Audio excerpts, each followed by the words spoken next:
السلام علیکم۔ کہانی کو آخر تک پورا سنیے گا، اور اگر آپ چینل پر نئے ہیں تو سبسکرائب ضرور کیجیے گا۔ میں نے مدرسے سے 3 سالہ فہم دین کا کورس کیا ہی تھا کہ اماں جان کو میرے نکاح کی فکر لگ گئی، لیکن الحمدللہ یہ فکر زیادہ طویل نہ ہونے پائی اور ایک بہت ہی نیک و شریف خاندان سے میرا رشتہ آ گیا۔ گھرانہ بہت با اخلاق اور شریف تو تھا، لیکن دین کی زیادہ سمجھ نہ تھی۔ بس میری ہونے والی ایک نند تانیہ، جو میری ہم عمر بھی تھی، اس نے میرے ساتھ ہی عالمہ کا کورس کیا تھا، وہی دین پر پوری طرح عمل کرنے والی تھی۔ باقی گھرانہ بس دین و دنیا کے درمیان ہی تھا۔ گھرانے کی خواتین باہر نکلتے ہوئے برقع یا چادر تو لے لیتے، مگر شرعی پردہ نہیں تھا۔ بہرحال میری اماں جان نے میری ہونے والی ساس صاحبہ سے شرعی پردے کی بات کی تو انہوں نے اجازت تو دے دی، لیکن کہنے لگیں یہ نہ ہو کہ میری بیٹیاں داماد آئے تو فاطمہ کمرے میں بند ہو کر بیٹھ جائے۔ میری بیٹی تانیہ بھی پردہ کرتی ہے، لیکن برقع میں ہی سسرال کے سارے کام کرتی ہے۔ نہیں، فاطمہ حجاب میں رہتے ہوئے گھر کے سارے ہی کام کرے گی انشاءاللہ۔ ابھی بھی اس کے کزنز آتے ہیں تو برقع پہن کر میرے ساتھ کچن میں لگی ہی رہتی ہے۔ اماں جان نے تسلی دی تو میری ساس صاحبہ کو کچھ تسلی ہوئی اور انہوں نے ہاں کر دی۔ بات پکی ہوئی اور چند ہی دنوں میں اپنے پیارے والدین کے گھر سے ڈھیر ساری دعاؤں اور نیک تمناؤں کے ساتھ اللہ سبحانہ و تعالیٰ کا نام لے کر اپنے سرتاج محمد سرور حسین کے گھر میں داخل ہوئی۔ پہلے ہی دن مجھے یہ اندازہ ہو گیا کہ میرے شوہر کی جان اپنے گھر والوں میں ہے۔ میں ان کا دل اسی وقت جیت سکوں گی کہ جب میں ان کے ساتھ ساتھ ان کے گھر والوں کا بھی بھرپور خیال رکھوں گی، اور یہ بات ڈھکے چھپے الفاظ میں خود انہوں نے مجھ سے کہہ بھی دی تھی۔ شروع ہی میں ایک اور چیز جس کا مجھے ملال تھا وہ یہ تھی کہ میرے شوہر مجھے بالکل بھی وقت نہیں دیتے تھے۔ بس آفس سے آ کر ایک نظر مسکرا کر ڈال لیتے تھے، لیکن اور کوئی بات چیت نہیں۔ ایسا نہیں تھا کہ انہیں بولنے کی عادت نہیں تھی، بس مجھ سے نہیں بولتے تھے۔ اپنے گھر والوں سے تو خوب باتیں کرتے۔ یہ بات مجھے دکھ دیتی تو میں فوراً ہی دل میں انا للہ پڑھ لیا کرتی کہ یہی تو سکھایا ہے میرے آقا صلی اللہ علیہ وسلم نے کہ کانٹا بھی چپ جائے تو انا للہ و انا الیہ راجعون پڑھ لیں۔ میرا سسرال 10 افراد پر مشتمل ہے۔ میرے خاوند کی 4 بہنیں ہیں اور 3 بھائی ہیں، اور اماں ابا 3 بہنیں شادی شدہ ہیں۔ سب سے بڑی بہن گوہر، انہیں سب آپا کہتے ہیں، پھر آمنہ باجی اور ایک بہن تانیہ جو میرے سرتاج سے چھوٹی ہے۔ اس کی شادی تو میری شادی سے بس چند ماہ پہلے ہی ہوئی تھی۔ ایک بڑے بھائی شادی شدہ ہیں، اکرم بھائی، ان کی زوجہ عائشہ بھابھی اور 3 بچے الگ رہتے ہیں۔ گھر میں ہم 7 افراد رہتے ہیں، امی ابا، میری ایک نند ماریہ، 2 دیور شاہد اور حامد، میں اور میرے خاوند۔ اب میری نئی زندگی یعنی شادی کے بعد کی زندگی شروع ہوئی تو وہ کچھ یوں تھی کہ شروع میں تو اچھی گزرتی رہی۔ میرے شوہر اچھے ہیں، میرا خیال کرتے ہیں، لیکن وہی بات تھی کہ اپنے گھر والوں میں حد سے زیادہ ملے ہوئے تھے۔ ایک حد تک ہوتا تو مجھے برا نہ لگتا، لیکن یہ تو ہر وقت بس اپنے گھر والوں کے پاس ہی گزارتے، لیکن پھر بھی میں ان سے بہت محبت کرتی تھی، بہت زیادہ۔ شروع میں میری نندیں بھی آتیں تو وہ بھی اچھی طرح سے ملتیں، عائشہ بھابھی بھی آتی تو وہ بھی محبت سے ملتیں، ماریہ تو بالکل دوستوں کی طرح رہتی، ان کے بھائی بہن بہت آتے تھے، لیکن مجھے اچھا لگتا تھا۔ بہت رونق ہو جاتی تھی گھر میں، دن یوں ہی ہنسی خوشی گزر رہے تھے، لیکن آہستہ آہستہ گھر کے بیشتر بلکہ سارے کاموں کی ذمہ داری میری ہو گئی، جبکہ اب میری طبیعت بھی کچھ ناساز رہنے لگی تھی اور مہمانوں کی آمد و رفت کا سلسلہ بڑھنے لگا۔ تو کہانی کچھ یوں ہی: فاطمہ: جی امی، بیٹا آج کوہر آ رہی ہے، پالک گوشت بنا لو، میری بچی بڑے شوق سے کھاتی ہے، اور روٹیاں بھی پکا لینا، سلاد ماریہ بنا لے گی، ٹھیک ہے؟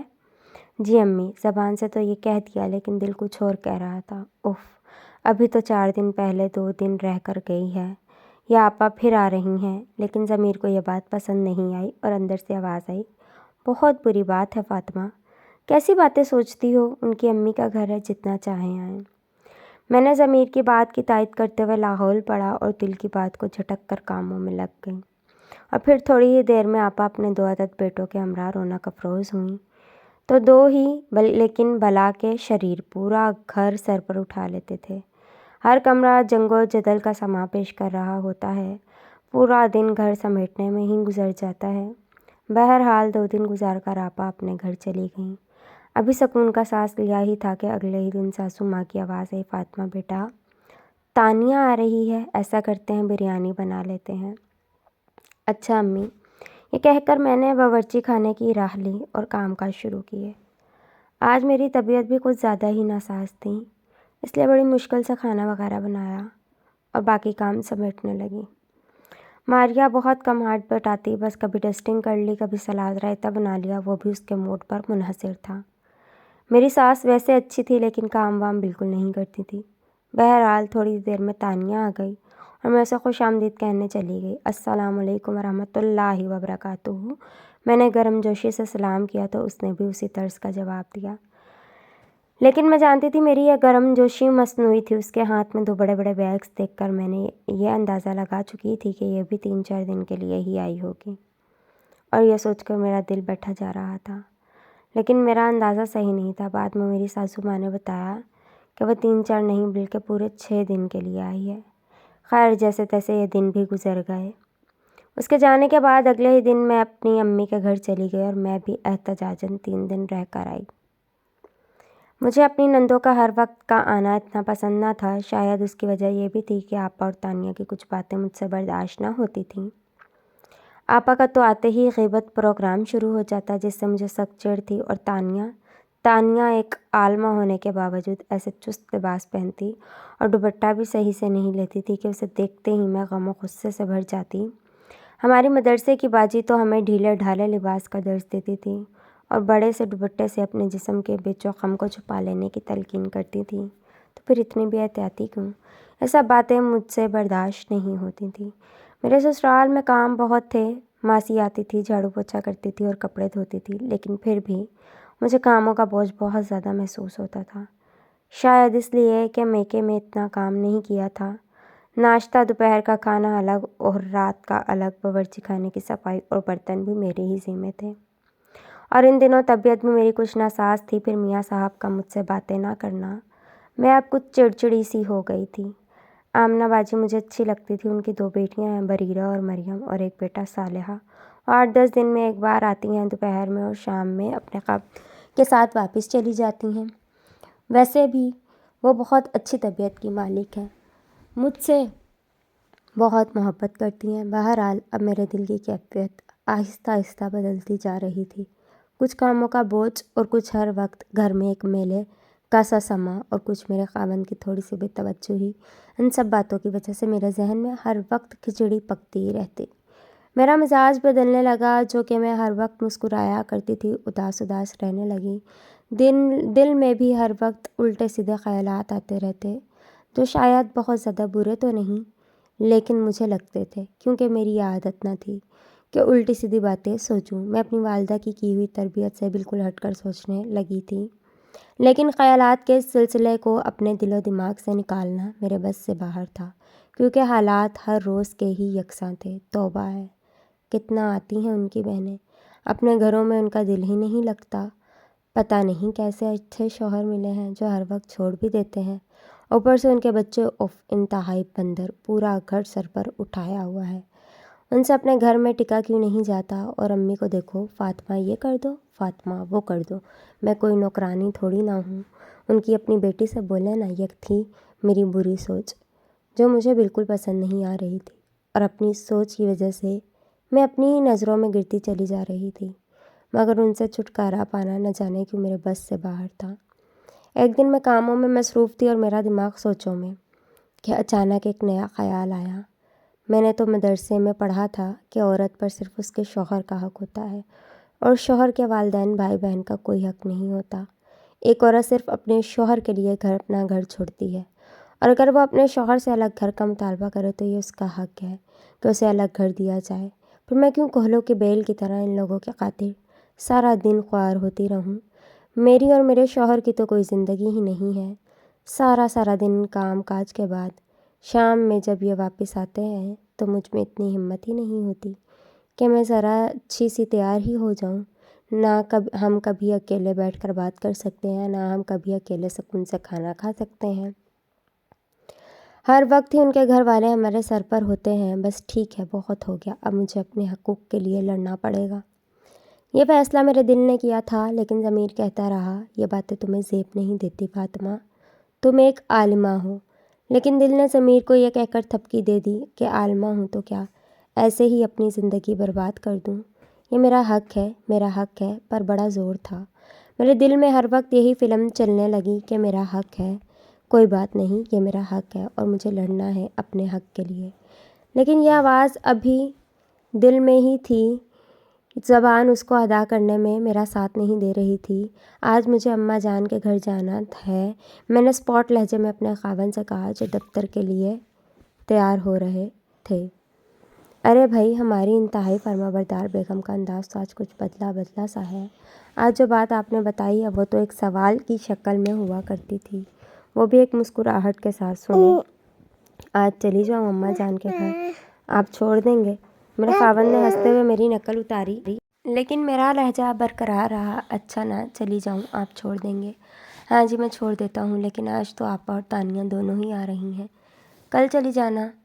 آج امی پر بہت لوڈ ہو جائے گا کاموں کا۔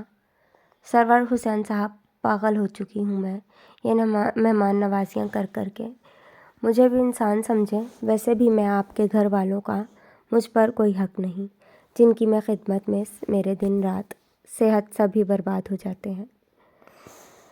ہاں، آپ پر میرے کافی حقوق ہیں جو آپ ادا نہیں کر رہے ہیں، اور اگر میں خاموش ہوں تو اس کا فائدہ نہ اٹھائیں۔ مجھے اپنے حقوق کے لیے لڑنا آتا ہے۔ میرے جواب پر وہ ہل کر رہ گئے۔ ان کے خواب و خیال میں بھی میرا یہ روپ، یہ لہجہ نہیں آ سکتا تھا۔ وہ کچھ دیر حیرت سے منہ کھولے مجھے تکتے رہے۔ میں خود حیران تھی کہ میرے منہ میں اتنی لمبی زبان کہاں سے آئی۔ پہلی بار میں نے ان سے بلکہ کسی سے بھی اس لہجے میں بات کی تھی۔ پھر وہ خاموشی سے تیار ہونے لگے اور تیار ہو کر مجھ سے صرف ایک لفظ کہا، چلو۔ میں تو پہلے ہی 4-5 دن کا سامان باندھے بیٹھی تھی۔ میں اٹھی، اپنا سامان اٹھایا اور گاڑی میں آ کر بیٹھ گئی۔ آپ لینے نہ آئیے گا، میں خود آ جاؤں گی 4-5 دن بعد، میں نے اماں جان کے گھر کے دروازے پر گاڑی سے اترتے ہوئے کہا۔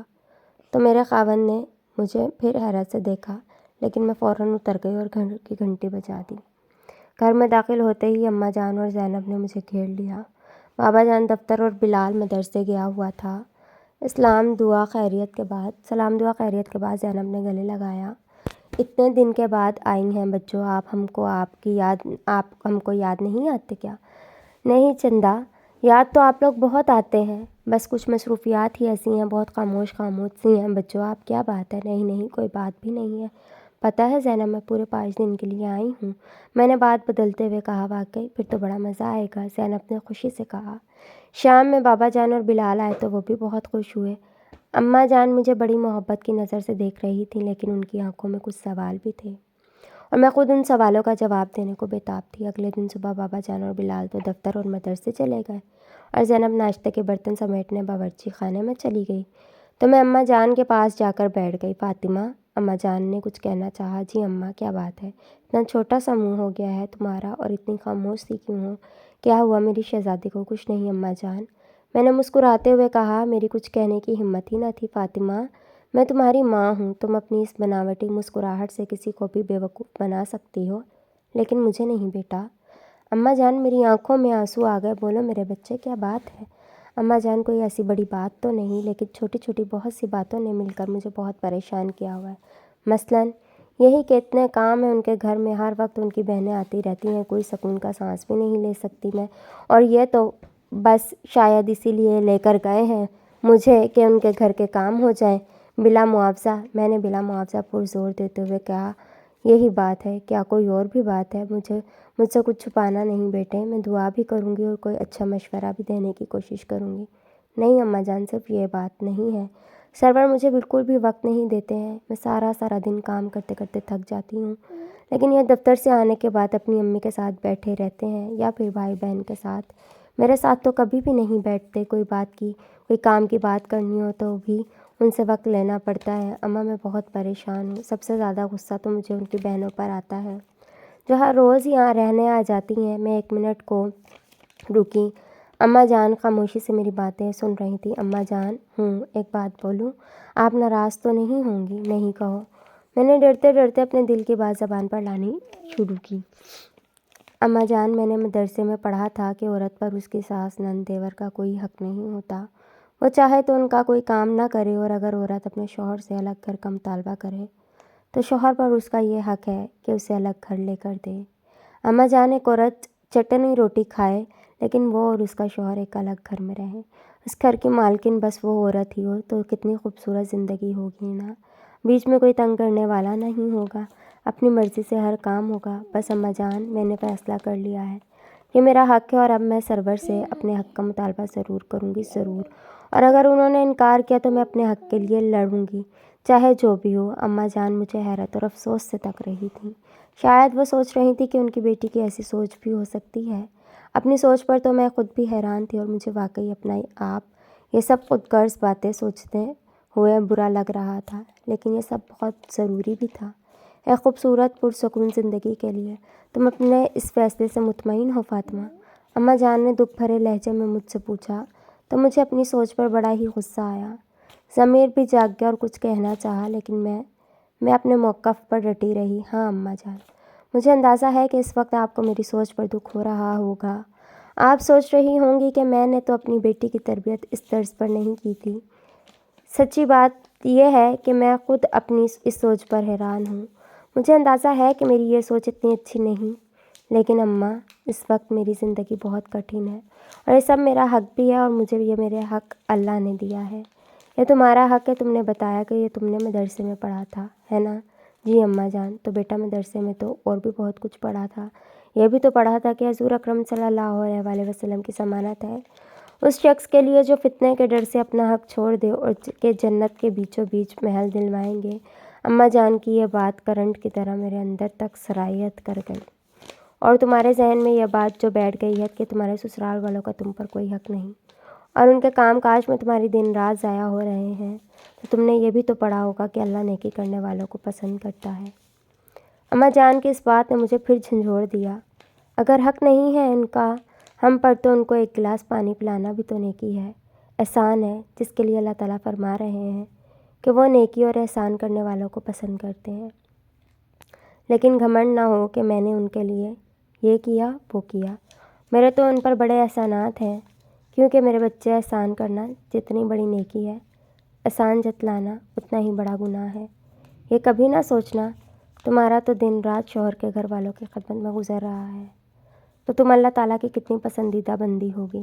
اور تیسری بات، اماں جان نے تو کچھ توقف سے کہا، سرور تمہارے اس عمل سے بہت خوش ہوں گے کہ تم ان کے گھر والوں کا اتنا خیال رکھتی ہو، اور یہ تو تمہیں معلوم ہی ہوگا کہ ہم اس دنیا میں اللہ تعالیٰ کو راضی کرنے کے لیے جی رہے ہیں، اور اللہ کی رضا خاوند کی رضا میں ہے، پھر ہمیں تو ہمارا مقصد مل گیا نا۔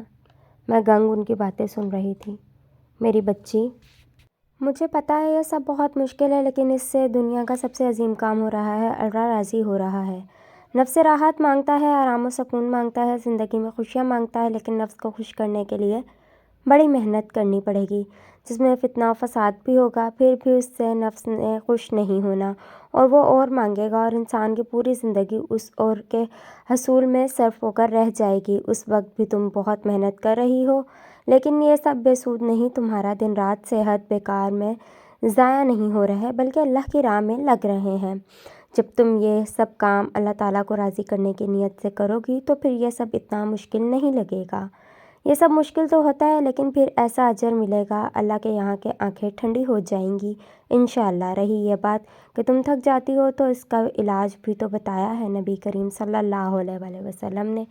33 بار سبحان اللہ، 33 بار الحمدللہ اور 34 بار اللہ اکبر رات سونے سے پہلے پڑھ لیں۔ جتنا ایمان سے پڑھیں گے اتنی ہی تھکن دور ہوتی چلی جائے گی، اور اگر الٹے سیدھے خیالات ستائیں کہ یہ میرا حق ہے اور میں ان کے کام کیوں کروں، اور سرور نے ایسا کر دیا ویسا کر دیا، تو لا حول ولا پڑھ لیا کرو بیٹا کہ یہ عرش کے خزانوں میں سے خزانہ ہے، اور یہ اس کو ملتا ہے جسے اللہ چاہے، ہر کوئی یہ نہیں پڑھ سکتا۔ اماں ایک ہی سانس میں بولتی چلی جا رہی تھیں۔ وہ ایک لمحے کے لیے رکیں، میری طرف دیکھا اور پھر گویا ہوئیں، اور بیٹا سرور ایک اچھا انسان ہے، تم جب کبھی انہیں اچھے موڈ میں دیکھو تو ہلکے پھلکے انداز میں کہہ دیا کرو کہ آپ میرے ساتھ باتیں کیا کریں نا، مجھے بھی وقت دیا کریں، لیکن انداز میٹھا ہو، کڑوا نہیں۔ کیوں نہیں مانیں گے؟ ضرور مانیں گے انشاءاللہ۔ اور ہر عورت کو چاہیے کہ جو بھی بات اسے شوہر کی ناپسند ہو تو اچھا موڈ دیکھ کر اچھے سے انداز میں شکوہ کر لے۔ کوئی بھی اچھا انسان ہوگا تو ضرور اپنی عادت بدل لے گا، یہ رشتہ زندگی بھر کا رشتہ ہے میرے بچے، اپنے دل میں ہی بات نہیں رکھنی چاہیے، بغض پیدا ہو جائے گا، جو بھی کھٹک ہو مل بیٹھ کر اسے حل کرنے کی کوشش کرنی چاہیے، لیکن اندازہ ہو کہ میرے کہنے سے غصہ ہوں گے تو پھر دعا کا سہارا لو، بلکہ زندگی کے ہر قدم پر بس اللہ ہی سے دعا مانگو، مدد مانگو، چاہے اللہ ہی کو اپنا ساتھی بنا لو، پھر دیکھنا تمہارا مستقبل کتنا خوبصورت اور پرسکون ہو جائے گا۔ کچھ بات سمجھ میں آئی، میں جو آنکھوں سے میں آنسو لیے ان کی باتیں سن رہی تھی، بے اختیار رو پڑی، مجھے لگا جیسے کسی نے میرے دل کو رگڑ رگڑ کر صاف کر دیا ہے۔ میں اماں کی بات پر ان سے لپٹ گئی، جی اماں جان دعا کیجیے گا میں ان سب باتوں پر عمل کرنے میں کامیاب ہو جاؤں، میں نے روتے ہوئے کہا تو وہ بھی رو پڑی، میرے بچے میری تو تم تینوں کے لیے ہر پل یہی دعا ہے کہ اللہ تعالیٰ تم تینوں کو دین و دنیا میں بہترین مقام عطا فرمائے اور اپنے بے پناہ قرب سے نوازیں۔ اللہ تعالیٰ ہم سب کے لیے اپنی راہ پر چلنا آسان بنا دیں اور ہمارا ہر لمحہ اللہ کو راضی کرنے میں گزرے، آمین۔ میں نے کہا تو اماں جان نے اپنے پیارے ہاتھوں سے میرے آنسو صاف کیے، میرے دل کا سارا غبار بہہ چکا تھا الحمدللہ، اور اب مجھے سرور کے ساتھ اپنائے گئے رویے پر شدید افسوس ہو رہا تھا۔ اماں جان میں آج ہی گھر چلی جاتی ہوں، مگر تم تو 5 دن کے لیے آئی تھیں بیٹا۔ اماں جان میں سرور سے ناراض ہو کر آئی تھی، اچھا ابھی تو استغفار پڑھ لو اور آئندہ ایسی گندی حرکت نہیں ہونی چاہیے۔ فاطمہ میں تمہیں بہت بلند مقام پر دیکھنا چاہتی ہوں، ابا جان شام میں آ جائیں تو ہم تمہیں تمہارے گھر چھوڑاتے ہیں، تمہاری جنت ٹھیک ہے نا بیٹا؟ جی اماں جان ٹھیک ہے۔ میں ایک بار پھر ان سے لپٹ گئی اور اب میری زندگی اماں جان کی دعاؤں سے بہت ہنس